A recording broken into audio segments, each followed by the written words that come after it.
How to export video in Premiere Pro, high quality, low size. Make sure to watch this video until the end so you don't make any mistakes. Now we're going to basically work here in our Premiere Pro, and say for example you're done working with your project. I'm just going to hit the Control M in order for us to be here at the Export tab. Now you can go ahead and rename this one. I'm going to go ahead and call this one Output 1.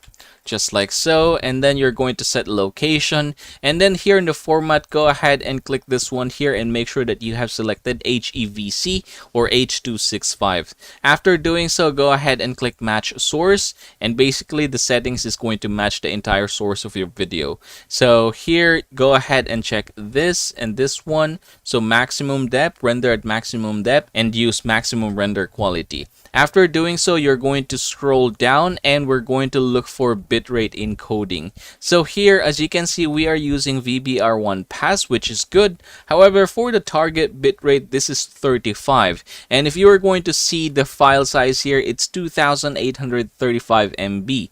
However, we're going to change the target bitrate in order to reduce this one.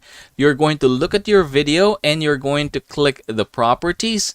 Go to the details and you should be able to see here the total bitrate. As you can see, the total bitrate is just 5,569 kilobytes per second, or it's just 5.5.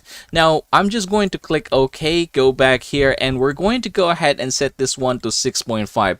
I'm doing that one because I just want a little bit of a wiggle room. So if I were to click OK, you should be able to see that the file size has reduced to this much, which is actually very good. So from this point forward, you're going to set the quality to the highest. There you go. As you can see, the estimated file size didn't really change much. And yep, you can go ahead and export this one. And that is how to export video in Premiere Pro, high quality, low size.